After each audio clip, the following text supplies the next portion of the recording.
हम फिर से लेकर आ चुके हैं आप लोगों के लिए सुबह की सभी ताज़ा और बड़ी खबरें। एक एक कर आपको सारी खबरों की जानकारी देंगे आज देश दुनिया में क्या कुछ हो रहा है। दरअसल दोस्तों सबसे पहली जो बिग ब्रेकिंग निकल आ रही है, राहुल गांधी का मोदी सरकार पर बड़ा हमला। बोले फिलहाल पेट्रोल और डीजल से ही लगता है लोगों की जेब खाली कर देगी मोदी सरकार। जी हाँ, जबरदस्त तरीके से दोस्तों लोगों से जो है यहाँ पर इनकम टैक्स वसूला जा रहा है, इसके बारे में आपको विस्तार से बताएंगे। वहीं पर अगली बिग ब्रेकिंग में हम आपको बताएंगे दोस्तों, किसान नेता राकेश टिकैत बोले सरकार का अंत करीब आ गया। जी हाँ, इस सरकार को अब जाना ही होगा। जी हाँ, मन की बात आप नहीं सुनेंगे, इसके बारे में भी आपको विस्तार से बताएंगे। वहीं पर अगली बिग ब्रेकिंग में हम आपको बता दें दोस्तों, मुलायम सिंह यादव, चाचा शिवपाल और अखिलेश यादव दिखे एक साथ। जी हाँ, बड़ी गुटबाजी चल रही है। दरअसल जो है मुलायम सिंह यादव की नातन की जो दोस्तों शादी थी, जिसमें चाचा शिवपाल अपने बेटे के साथ पहुंचे, इसके बारे में भी आपको विस्तार से बताएंगे।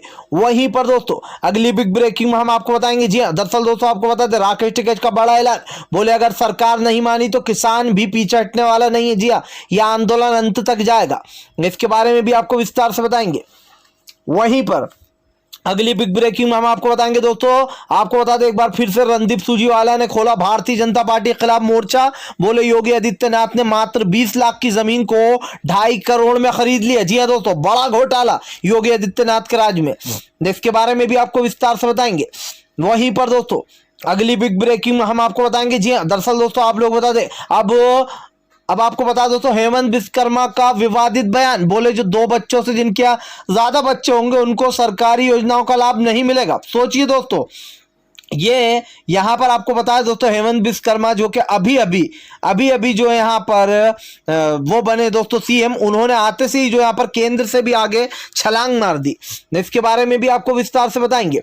वहीं पर दोस्तों अगली बिग ब्रेकिंग में हम आपको बताएंगे चिराग पासवान का चाचा पर बड़ा हमला। बोले फिलहाल ये लोग पार्टी का गलत तरीके से नाम यूज कर रहे हैं। जी हाँ, करने नहीं देंगे। फिलहाल हमारी पार्टी में का नाम यूज अगर चाचा ने करा तो इसका अंजाम भी अच्छा नहीं होगा, इसके बारे में भी आपको विस्तार से बताएंगे। वहीं पर दोस्तों नाना पटेले का मोदी सरकार पर बड़ा हमला। बोले फिलहाल केंद्र सरकार ने लाखों लोगों की जान ले ली ऑक्सीजन और वैक्सीन ना मुहैया कराकर, इसके बारे में आपको विस्तार से बताएंगे। वहीं पर दोस्तों आपको बता दें असम के दोस्तों हेमंत विश्वकर्मा पर भड़की कांग्रेस। बोले फिलहाल केंद्र सरकार तो लागू नहीं कर पाई, लेकिन लगता है असम के नए सीएम हेमंत विश्वकर्मा जो है ये लागू करेंगे कि 2 बच्चों वालों को जो यहाँ पर सरकारी योजनाओं का फायदा नहीं मिलेगा। लेकिन दोस्तों हेमंत विश्वकर्मा खुद ही 5 भाई हैं। सोचिए, वो इंसान बोल रहा है जिसके खुद के घर में 5-5 लोग हैं, इसके बारे में भी आपको विस्तार से बताएंगे। वहीं पर दोस्तों अगली बिग ब्रेकिंग में हम आपको बताएंगे। जी हाँ, दरअसल दोस्तों आप लोग बता दें हनुमान बेनीवाला का गहलोत और वसुंधरा पर बड़ा हमला। बोले फिलहाल वसुंधरा राजे और गहलोत दोनों मिले हुए हैं। जी हाँ, इसके बारे में भी आपको विस्तार से बताएंगे। तो सारी खबरें दोस्तों एक एक कर देंगे। फिलहाल खैर चलिए बढ़ते हैं सबसे पहली और सबसे बड़ी खबर की ओर। दरअसल दोस्तों आप लोग बताएं तीनों कृषि कानून को लेकर किसान नेता राकेश टिकैत की मोदी सरकार को चेतावनी। बोले सरकार का समय पूरा हो चुका है। जी हाँ, अब सरकार को जाना ही होगा। दरअसल दोस्तों आपको बताया तीनों कृषि कानून को लेकर किसान नेता राकेश टिकैत पिछले 1 साल से बैठे हुए और राकेश टिकैत के दम पर ही दोस्तों यह आंदोलन लंबा खिंचता चला जा रहा है। योगेंद्र यादव हुए और गुरुनाम चडूनी हुए दोस्तों, राकेश टिकैत हुए, ये ऐसे नाम है जिन्होंने मोर्चे को संभाल रखा है। अब इसको लेकर दोस्तों किसान नेता राकेश टिकैत ने साफ कह दिया कि फिलहाल प्रधानमंत्री नरेंद्र मोदी को सत्ता से बाहर जाना ही होगा। जी हाँ, उनकी सत्ता वापसी तय है। आपको बता दोस्तों तीनों कृषि कानून को लेकर अभी 2 दिन पहले कृषि मंत्री ने कहा था कि इस कानून को वापस नहीं लिया जाएगा, जिसके बाद आपको बता दें राकेश टिकैत ने भड़कते हुए कहा कि अगर ये काले कानून वापस नहीं होंगे तो इस सरकार को जाना ही होगा। फिलहाल ये तानाशाहों की सरकार है, ये कुछ पूंजीपतियों की सरकार है और इसको सत्ता में रहने नहीं देंगे। लगता है दोस्तों किसानों ने पूरा मन बना लिया कि फिलहाल अब की बार भारतीय जनता पार्टी का सफाया करना जाए। एक तरफ प्रधानमंत्री नरेंद्र मोदी कहते हैं कि हम किसानों की हर बात सुनने को तैयार है, तो वहीं दूसरी तरफ दोस्तों आपको बता दें लगातार कृषि मंत्री के खिलाफ जो है बयानबाजी तेज हो जाती है, जिसको लेकर राकेश टिकैत ने कहा कि कृषि मंत्री के हाथ में कोई पावर नहीं है, ये सिर्फ मोदी के हाथ की कठपुतली है। असली जो 2 मास्टरमाइंड है वो तो अमित शाह और प्रधानमंत्री नरेंद्र मोदी है, जिनके हाथ में सारी पावर है। इनको तो सिर्फ इसलिए रखा गया है नरेंद्र तोमर को सिर्फ इधर की बात उधर पहुंचाने को। अगर इनके पास कोई ताकत होती तो ये कृषि मंत्री होने का फायदा उठाकर कोई बड़ा फैसला लेते, लेकिन फिलहाल इनमें इतनी हिम्मत नहीं कि ये योगी और शाह के खिलाफ जाएं। फिलहाल खैर चलिए हम बढ़ते हैं दोस्तों एक और अगली बिग ब्रेकिंग की तरफ। बता दोस्तों अगली जो बड़ी खबर निकल कर आ रही है आपको बता दोस्तों, राहुल गांधी का मोदी सरकार पर बड़ा हमला। बोले फिलहाल इतना तो आयकर कॉर्पोरेटर और जो है आपको बता दोस्तों आयकर कॉर्पोरेटर से इतना टैक्स नहीं कमाया जितना कि पेट्रोल डीजल से मोदी सरकार ने कमा लिया। दरअसल दोस्तों आपको बता दें एक बार फिर से केंद्र सरकार पर बड़ा हमला बोलते हुए राहुल गांधी ने कहा है कि फिलहाल जिस दिन पेट्रोल डीजल के दाम नहीं बढ़ते उस दिन मोदी के लिए बड़ी खबर बन जाती है। लगातार आपको बता दें राहुल गांधी पेट्रोल और डीजल पर दोस्तों मोदी सरकार को घेर रहे हैं। जो प्रधानमंत्री नरेंद्र मोदी 70 रुपए लीटर पेट्रोल को महंगा बताया करते थे, आज उन्होंने दोस्तों 105 रुपए के पेट्रोल पार कर दिया। यह है इस देश के प्रधानमंत्री की नई नीति है कि गरीब आदमी अब स्कूटर भी ना चला पाए। जी हाँ, अब गरीब आदमी जो दोस्तों बाइक पे सामान भी ना बेच पाए। 105 रुपए पेट्रोल डीजल का भाव सुनिए दोस्तों, और डीजल को भी 100 के पार ले जा रहे हैं ये लोग। 105 रुपए पेट्रोल का भाव का मतलब समझिए दोस्तों आप कि अब आम आदमी बसों में या फिर गाड़ियों में जो लोग सफर करते हैं उसका कितना किराया बढ़ेगा, कितना ज्यादा महंगा टिकट होता जा रहा है। इस बात की प्रधानमंत्री नरेंद्र मोदी को खबर है नहीं होगी, क्योंकि खुद के खजाने में तो करोड़ों रुपए भरा है। आम जनता सड़कों पर मरती है तो मरा करे, पेट्रोल डीजल के दाम बढ़ते हैं तो बड़ा करे, उनको भले ही बसें ना मिले, लोग बसें चलाना छोड़ दे। ये है दोस्तों इस देश के प्रधानमंत्री की नीति। जो मनमोहन सिंह साहब की कार्यकाली पर सवाल उठाया करता था, आज वो प्रधानमंत्री पेट्रोल को 105 के पार लेगा। और अभी ये तो शुरुआत है, आप देखिए दोस्तों आने वाले समय में ये देश का प्रधानमंत्री मुझे लगता है 2024 से पहले पेट्रोल का दाम 200 रुपए तक कर देगा फिलहाल।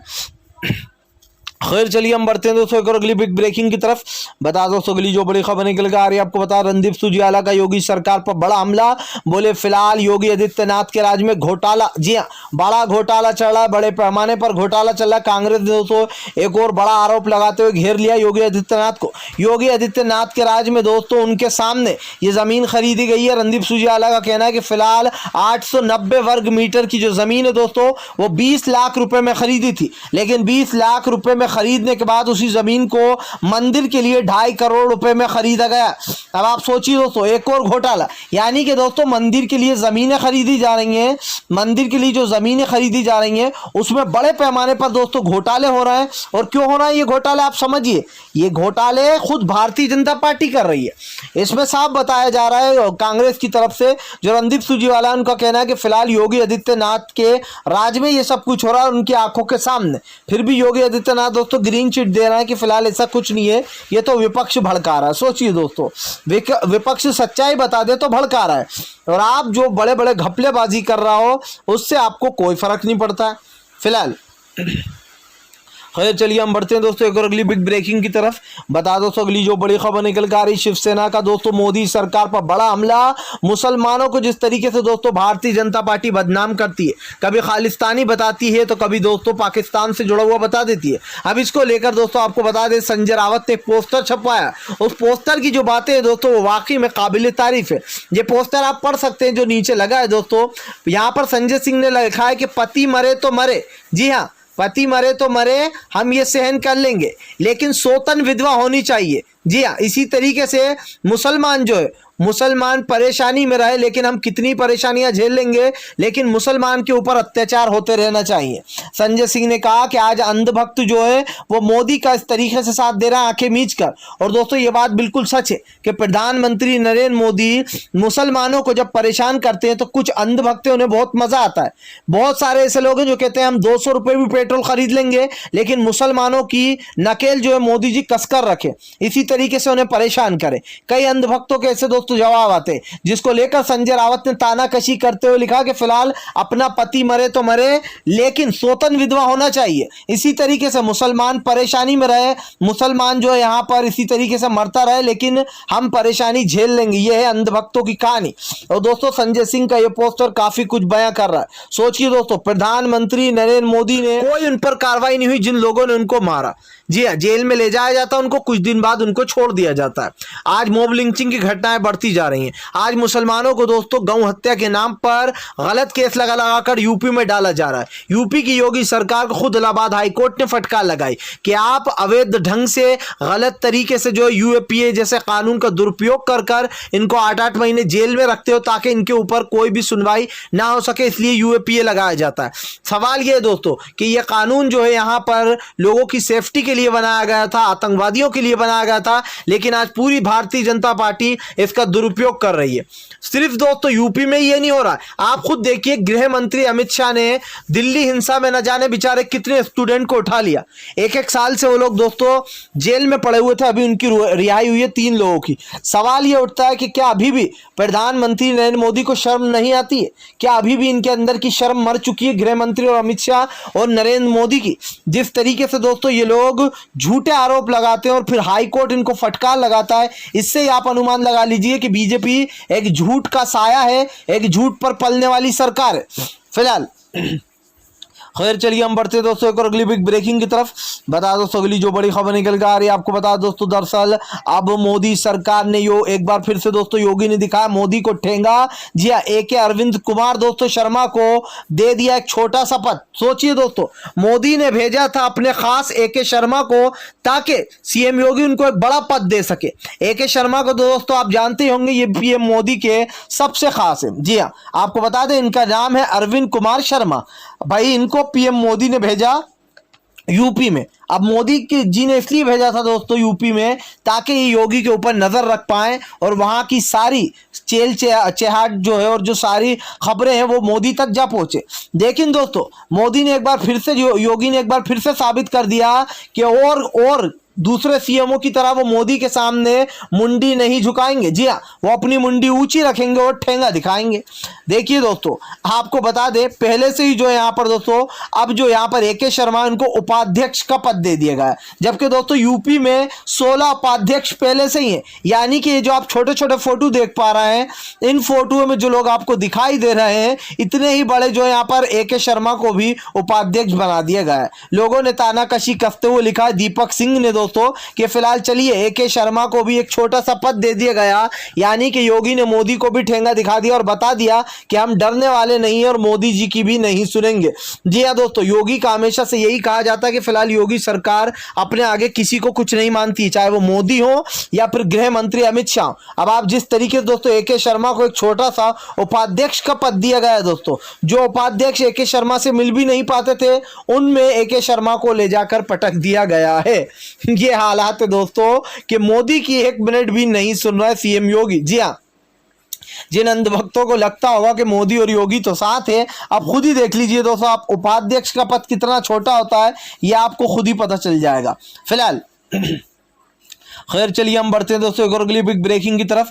बता दोस्तों अगली जो बड़ी खबर निकल कर आ रही, चिराग पासवान का चाचा पर बड़ा हमला पशुपति पारस पर। बता दें आप लोगों को दोस्तों, चिराग पासवान ने कहा कि फिलहाल जिस तरीके से चाचा ने हमारी पीठ पर छुरा घोंपा ये हमें सबसे ज्यादा दुख देकर गया, लेकिन फिलहाल हमारी पार्टी का गलत नाम यूज ना करें। हमारी पार्टी का कुछ लोग हैं जिन्होंने हमारी पार्टी छोड़ दी है, वो अब भी जो यहाँ पर LGP का नाम यूज कर रहा है और ये हम होने नहीं देंगे। आपको बता दोस्तों चिराग पासवान ने बड़ा हमला बोलते हुए कहा कि फिलहाल पापा के जाने के बाद से घर में मम्मी है जो मेरा सपोर्ट कर रही हैं और इसीलिए अब मुझे सारी माताओं बहनाओं के सपोर्ट की जरूरत है। सवाल ये उठता है दोस्तों कि चिराग पासवान आज जो ताकत दिखा रहा है वो पहले कहाँ गायब थे। जी हाँ दोस्तों, चिराग पासवान बिहार के चुनाव के बाद ऐसे गायब हुए दोस्तों कि फिलहाल उनकी शक्ल भी देखने को नहीं मिली।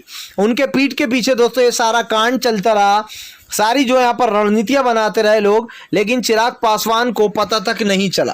अब सोचिए दोस्तों, एक ऐसा असफल नेता बोला जा सकता है चिराग पासवान को दोस्तों, क्योंकि फिलहाल उन्होंने अध्यक्ष वाली कोई भी हरकत दिखाई नहीं। और जिस तरीके से दोस्तों तेजस्वी यादव एक्टिव रहते हैं, बहुत सारे ऐसे जो है यहाँ पर CM है, लेकिन यहाँ पर साफ दिखाई देता है कि फिलहाल चिराग पासवान में दोस्तों एक वो नहीं, एक जोश जो होना चाहिए दोस्तों एक पार्टी के अध्यक्ष में फिलहाल। खैर चलिए हम बढ़ते हैं दोस्तों एक और अगली बिग ब्रेकिंग की तरफ। बता दोस्तों अगली जो बड़ी खबर निकल कर आ रही है आपको बता दोस्तों, असम के CM का दोस्तों विवादित बयान। जी दरअसल दोस्तों आपको बता दें हेमंत बिस्व शर्मा का दोस्तों विवादित बयान निकल कर आया है, जहां पर उनका कहना है कि अब जिसके भी 2 बच्चों से ज्यादा बच्चे होंगे उन लोगों को सरकारी योजनाओं का फायदा नहीं मिलेगा। जैसे कि जो सरकार ने योजनाएं बनाई है, कुछ योजनाएं ऐसी हैं जैसे स्कूल की योजना दोस्तों, खाने पीने की योजना, इन योजनाओं का हम फायदा नहीं देंगे।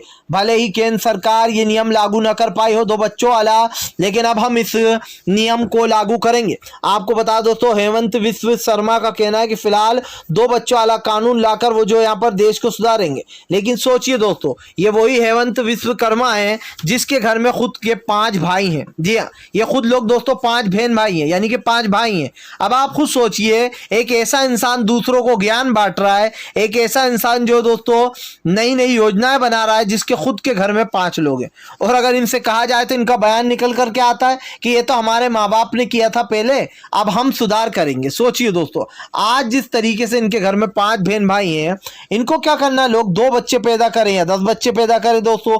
लेकिन भारतीय जनता पार्टी की दोस्तों आपने एक बात नोटिस की होगी कि इनको हर चीज में टांग अड़ाना है, इनको हर चीज में कूदना है। मुसलमान के इतने बच्चे क्यों हैं, मुसलमान के 10 बच्चे क्यों होते हैं, मुसलमान भैया नमाज क्यों पढ़ रहा है, अजान क्यों दे रहा है लाउड स्पीकर, क्यों भैया आपने ठेका ले रखा है क्या मुसलमानों का, या मुसलमान जो सालों से चलती आ रही हैं उनकी प्रथाएं, अजान नमाज वो सब आपके लिए छोड़ दें। जी हाँ, ऐसे ही हमने देखा है कि बचपन से देखते आ रहे हैं दोस्तों, हम मंदिरों में घंटियां बजती हैं, सुबह से बजने लगती हैं, जो है यहाँ पर भजन बजते हैं और सुनकर दोस्तों अच्छा लगता है। मस्जिद में भी इसी तरीके से अजान होती है, अजान सुनकर भी दिल को एक सुकून मिलता है, चैन मिलता है। इस तरीके के विवादित बयान देते हैं दोस्तों भारतीय जनता पार्टी के लोग। अब हेमंत विश्वकर्मा भाई, इनको 2 बच्चे हो, किसी के यहाँ 4 बच्चे हो, आपको क्या करना उससे, आपको उससे क्या लेना देना है। सरकार की ये जो नीतियां है ना दोस्तों, ये देश को बांटने वाली नीतियां, और ये आपको भी साफ दिखाई दे रहा है फिलहाल। खैर चलिए हम बढ़ते हैं दोस्तों एक और अगली बिग ब्रेकिंग की तरफ। बता दोस्तों अगली जो बड़ी खबर निकल के आ रही, चाचा शिवपाल पहुंचे दोस्तों। आपको बता दें मुलायम सिंह यादव के घर, अपने बड़े भाई के घर, और इसी के साथ साथ दोस्तों दिखे आपको बता दें, जी हाँ दोस्तों, अब चाचा शिवपाल यादव, मुलायम सिंह यादव और दोस्तों अखिलेश यादव एक साथ दिखाई दिए। यानी कि दोस्तों यूपी में अब की बार बड़ा धमाका होने वाला है दोस्तों। साफ दिखाई दे रहा है कि लगता है अब की बार योगी की सत्ता कोई और नहीं बल्कि अखिलेश यादव ही छीनने वाले। जिस तरीके से दोस्तों यूपी में अखिलेश यादव का जोर दिखाई दे रहा है, इससे एक बात तो साफ है कि दोस्तों यूपी में बीजेपी की करारी हार होने वाली है। जी हां, और इसका सारा फायदा दोस्तों आपको बता दें, जो यहां पर जितने भी वोट मिलेंगे ज्यादातर वो दोस्तों या तो जो यहां पर कांग्रेस या फिर अखिलेश यादव की पार्टी को जाते हुए दिखाई दे रहे हैं, क्योंकि किसानों ने यह तय कर लिया कि फिलहाल भाजपा को तो पूरी तरीके से बायकॉट करना है। तो ये साफ दिखाई भी दे रहा है दोस्तों कि भारतीय जनता पार्टी के राज में सब कुछ अंदराज है। जी हां, यानी कि अब बीजेपी की सरकार पूरी तरीके से दोस्तों ध्वस्त होने की कगार पर आ गई है। जहां एक तरफ योगी के जितने भी विधायक है दोस्तों, उन्होंने खुद ने मोर्चा खोल दिया। और दोस्तों अब जिस तरीके से AK शर्मा को लेकर प्रधानमंत्री नरेंद्र मोदी और आपको बता दें CM योगी के बीच में ले लपेट चल रही है, उसको देखकर ये कहना गलत नहीं होगा दोस्तों कि फिलहाल प्रधानमंत्री नरेंद्र मोदी और योगी में ठन गई है फिलहाल। खैर चलिए हम बढ़ते हैं दोस्तों एक और अगली बिग ब्रेकिंग की तरफ। बता दोस्तों अगली जो बड़ी खबर निकल कर आ रही है, नाना पटोले का केंद्र सरकार पर बड़ा हमला। बोले फिलहाल केंद्र सरकार की वजह से कई लोगों की जान चली गई है। जी हाँ, केंद्र सरकार की नीतियों के कारण, गलत नीतियों के कारण लोगों ने अपनी जान खो दी है। दोस्तों सोचिए, नदी में लाशें तैरती रही, रेत में दफना दिया गया, जिनका अंतिम संस्कार करना था उन्हें भी दफना दिया गया, जिसको लेकर दोस्तों अब कांग्रेस के नाना पटोले ने मोदी सरकार को घेरते हुए कहा है कि फिलहाल केंद्र सरकार पूरी तरीके से असफल रही। कांग्रेस ने इस महामारी में लाखों लोगों की मदद की है। और दोस्तों ये बिल्कुल सच है, जिस तरीके से यूथ कांग्रेस ने आगे से आगे बढ़ के दोस्तों ऑक्सीजन मुहैया कराए, ऑक्सीजन के साथ साथ दोस्तों खाने की चीजें मुहैया कराई, ये सच में दोस्तों कांग्रेस ने बीजेपी को चित कर दिया है। और ये साफ दिखाई दे रहा है कि भारतीय जनता पार्टी की सरकार पूरी तरीके से असफल हो चुकी है और इसीलिए प्रधानमंत्री अब बौखला रहा है। जी हाँ, अब प्रधानमंत्री की बौखलाहट सामने निकल कर आ रही है फिलहाल। अगर आप भी शांतिपूर्ण ढंग से PM की इन सभी गलत नीतियों का दिल से विरोध करते हो और आप मानते हैं सरकार बस एक तानाशाह सरकार है, इसको तत्काल में अपना इस्तीफा दे देना चाहिए, तो इस वीडियो को ज़्यादा से ज़्यादा शेयर कीजिए, लाइक कीजिए। और अगर आप हमारे चैनल पे पहली बार आएँ तो सब्सक्राइब करने के साथ साथ पास में एक घंटी आएगी, उसको भी दबाएँ ताकि हर वीडियो की अपडेट आपको मिल पाए।